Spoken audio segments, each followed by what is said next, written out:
Hello and welcome back. This video discusses screen time and strategies we can do to manage the amount of time we spend staring at our phones and other devices. These little addictive computers we carry around in our pockets with us have a lot of benefits, but also a lot of addictive type concerns where we may lose track of time or just struggle with the stress that they introduce into our world. So today we're going to pull some information from a book I'm a big fan of. It's called How to Break Up with Your Phone by Catherine Price. I do own a copy of the book. You can get this book from your local library. If you go through this presentation today and realize that some of this stuff we're discussing directly relates to you, it may be a worthwhile pickup for you. We're going to talk about the apps available. Phones are great because we can load them with apps that we're interested in. And there are some really great apps out there, but there's also a lot of bad apps. And we'll talk about the difference between a good app and a bad app. And not that we have to get rid of our bad apps, but there's things we can do to manage them to make them less of a burden on our lives. We'll talk about just taking breaks and the benefit that can have and how we can build that into our normal routine so that we're not constantly hooked on our phones. We're going to talk about something called Zoom fatigue. If you've done a lot of virtual programs with Mind Forward, perhaps you've heard us talk about this, but Zoom fatigue is a real thing. Um, Joining virtual groups is not the same as joining an in-person group. It has effects on our cognition and our mental faculties, and we just need to be aware of that. And there are some things we can do to best manage it. And finally, I'm going to go on again about push notifications. If you've watched some of my other videos, you know I'm not a big fan of push notifications. And this is another thing we can do to properly manage our screen time. We utilize our screens now for everything, from staying connected to our family and friends, for business, for pleasure. And while we're using our screens, we don't really ever stop to think whether the time spent is productive or not. A lot of research has come out saying that while screens are great, they are also a big stressor in our lives. That constant source of connection to the outside world brings stress and anxiety into our homes, into our private lives, and it can be detrimental. Now, as you think, does any of this apply to me? This list of questions is to shed some light on how much time you actually do spend with your device. Are you aware of how much time you spend scrolling through your phone? Do you spend more time texting than you do talking in person to people? Is your phone with you in bed? Do you answer it when you know you shouldn't, like when you're driving? Do you feel on edge or uneasy if you leave the house without your phone on you? Do you check it during meals? If any of these questions sound like you may find the information ahead valuable. This is some statistic information that I got from 2019. And what's interesting about that is this is before the pandemic. Certainly, our screen habits got much worse when that was all we had. On average, a person looks at their phone about 50 times a day. And for young people, it's much more than that. We spend about an average of 4 hours staring at our phones. Most of us check it right after we wake up, and we check it throughout the night. A lot of people report having their phone on them at all times. It goes into your pocket like your wallet or your purse. There's a significant amount of people that report checking their phone while engaged with their partners. Research has demonstrated that attention spans are shorter than they once were, that short-term memory is weaker than it once was, and people report a harder time focusing than before smartphones existed.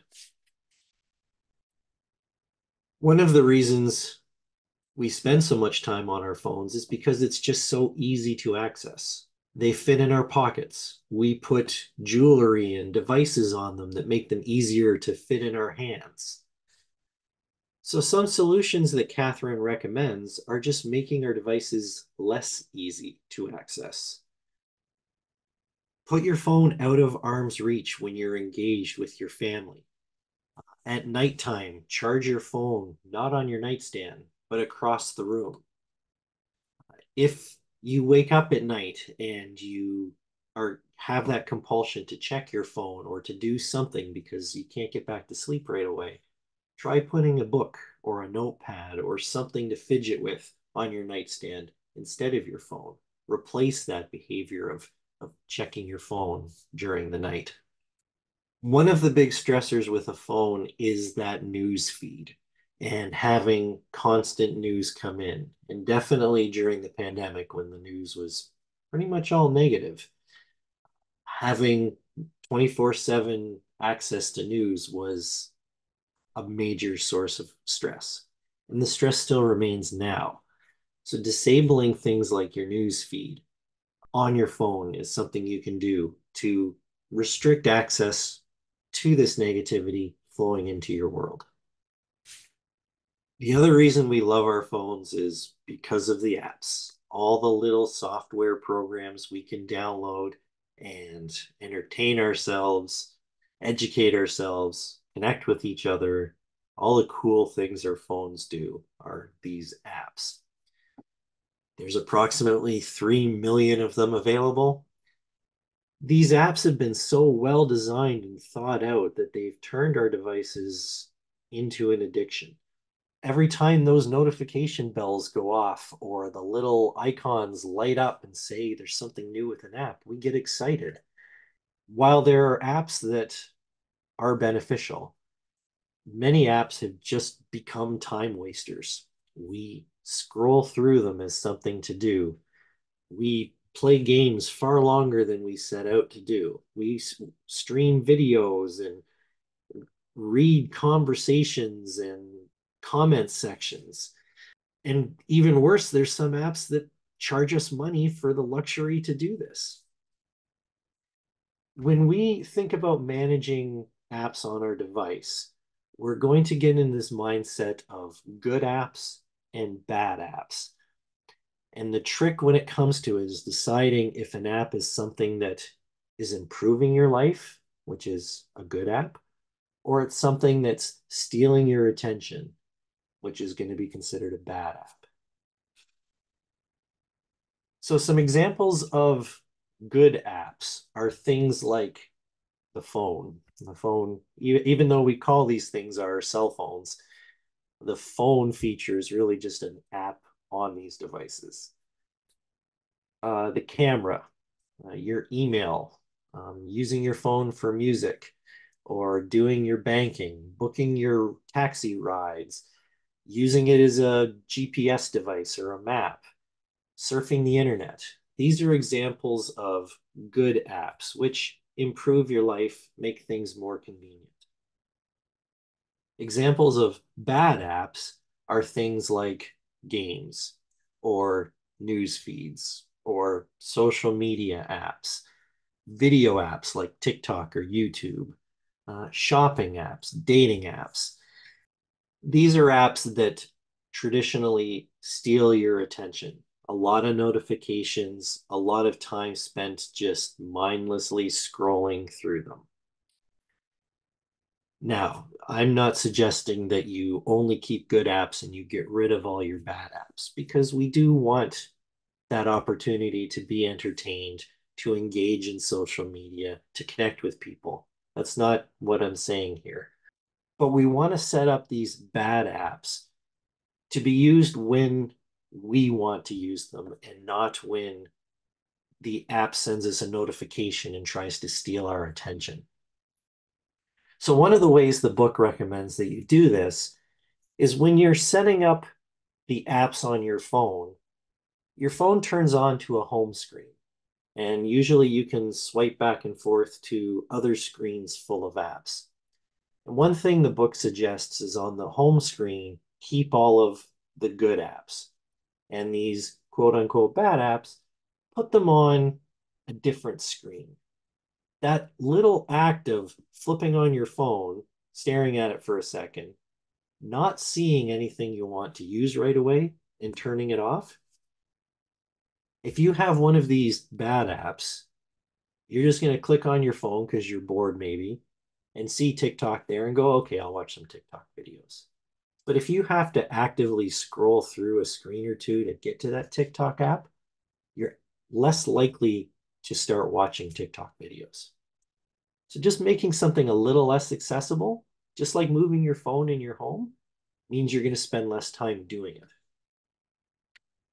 Secondly, turn off those notifications. We're going to talk about that later. Notifications are the little messages or the sounds or the icons that pop up that are there to make you engage with that app.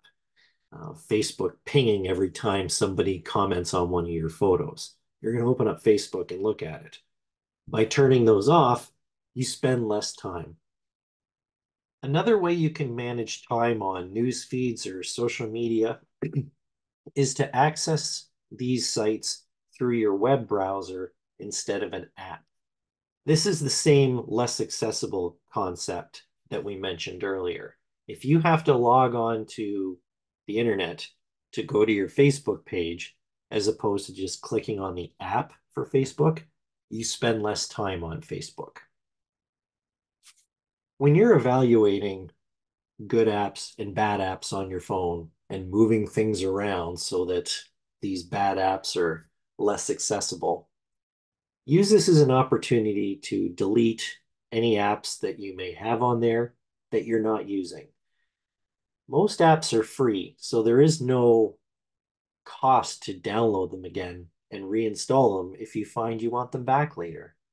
If you've purchased an app, you can download it again without having to pay for it a second time.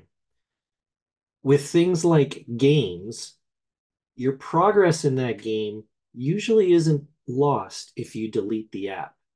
So let's say you have 4 or 5 games on your phone, and maybe you know you spend a little too much time playing because you have so many. I'd suggest deleting all but one of those games. By removing those other games, all the notifications will stop coming your way.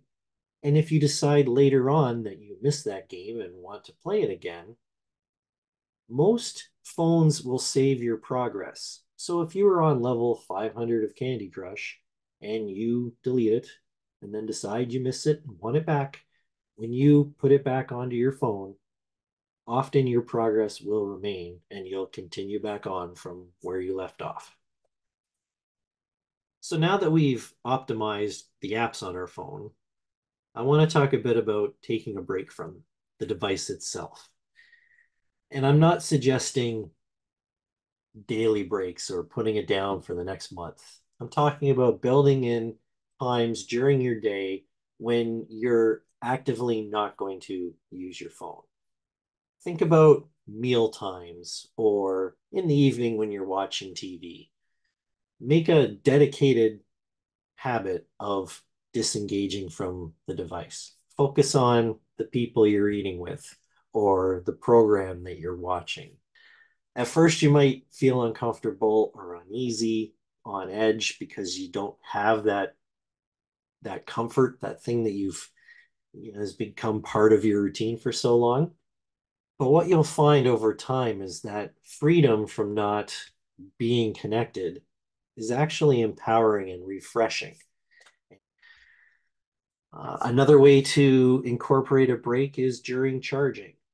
There are technical reasons why we shouldn't be playing on our phones while it's charging. It can damage the battery if you're using your phone while it's plugged in. But this is another opportunity where you can build in some away time from your device. Plug it in, let it charge, and don't sit and play on it while it's charging.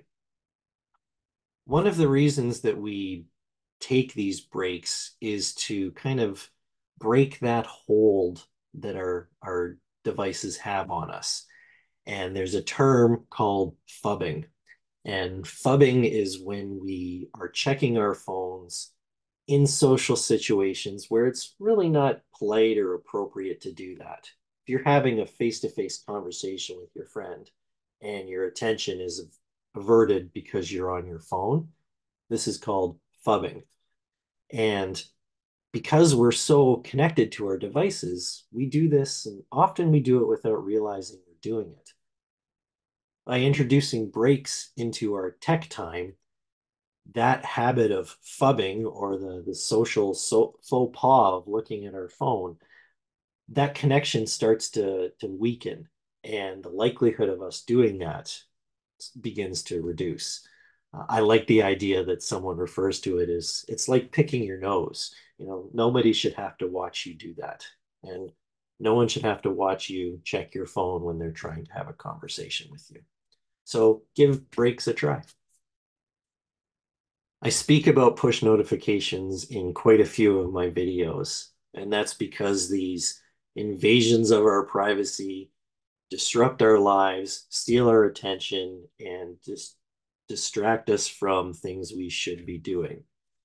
A study many years ago, 10 years ago now, said that people who leave push notifications active stare at their phones 3 times more frequently than those who don't have push notifications active. So turn off push notifications. Push notifications look different on different devices. There's icons that appear, there's banners that appear on iPhones. There are those little red icons that appear on top of your app. These are all examples of push notifications. I'll disappear here for a sec. And here's a Android and iPhones. You can see what some of the notifications look like. Notifications also include a noise, so the pinging noise or a beeping noise or something else to alert you. Your phone may vibrate as well. These are all examples of notifications. Now, as far as disabling notifications goes, there is a step-by-step video in this series that you can check out, which will show you how to deal with notifications on iPhones, on Android phones, on Chromebooks, through the internet, whatever. So check it out there if you need help doing that. The point of this video is to just identify the amount of maladaptive behavior that smartphones can cause on us, the impact it can have on our lives and the lives of our friends and our family, and a little bit of awareness and a few small changes can have a big impact on our mental health and our quality of life. The last thing I want to talk about is something called Zoom fatigue. If you spend a lot of time on Zoom calls or any kind of video conferencing, you may notice that you feel tired or worn out after a couple hours online. And Zoom fatigue is a real thing. As humans, we're not used to interacting with each other through a screen like this. While Zoom, Teams, Skype are wonderful ways to connect with each other, the effect on us cognitively or mentally is significant. There's been a lot of research done on this, and for us to process human emotions and pay attention and focus, it's very difficult through a screen. There's a lot of nonverbal communication that human beings do that is just lost virtually. We don't pick up on those cues and things. We can only see people from the neck up, and there's body language that we miss out on. we sit still during all of this, and part of the human experience is moving around. And when we're moving, when our bodies are active, we're able to process more information. Our cognitive skills are sharper when we're able to move.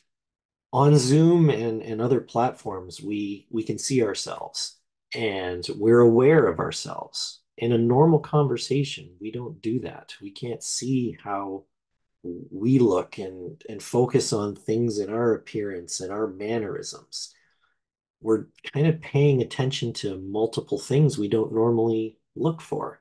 So this can be draining. Another study suggested that the size of our faces on a computer screen, there's less for us to see to pick up on information from. Faces just aren't the natural size when you have a bunch of them on a Zoom screen. And you're really having to squint and really focus and pay attention on things to get the information we need out of a conversation. And that can be draining. So being aware that it is harder to communicate through Zoom than it is in person, there are some things that we can do to manage this. The first of which is just making sure the meetings that we have on Zoom don't go too long. Most of our virtual programming is an hour in length, and that's done by design because the research suggests anything longer than that is just too much to pay attention to. Take a break after a Zoom meeting as well. Going from one to the next, you can find very exhausting mentally. Turn off your camera when you're on a Zoom call. While we all appreciate seeing one another, if you turn off your own feed, you're not focusing on yourself and you can focus more on the information that's being shared. If possible, try to be active. Turn your camera off and walk around. Take your Zoom call on a laptop or on a tablet and just change where you're sitting. Even something as simple as changing your body's direction, turn to the side, focus on something different. You don't have to be staring at the screen to listen to the information that's being shared. Some movement will help you focus better. And finally, if at all possible, resize your Zoom screen so that faces are more in the correct size if you're trying to pay attention to it. If you have that gallery view open up and there's 20 people on the screen and you're trying to pay attention to what one person's saying, but they're only about an inch in size on your screen, you're going to have a harder time focusing on them. Put it in the presenter view where you can see the person in full screen. Now, the research said if you have a big monitor and you make their face too big, that can have an effect too. So in a perfect world, we're trying to make faces kind of look like they would in real life, but definitely the small little faces are hardest to focus on. So hopefully some of this information will help you better manage the time you spend on your device. I do highly recommend Catherine Price's book on managing screen time, especially if you've listened to this talk and are aware that maybe you spend a little too much time on your phone. There is a much more in-depth breakup plan identified in this book if you are struggling with your device. So check it out, your local library. There is a lot of this book online that you can read up on too. As always, I hope you found today's video interesting, and we'll see you on the next one.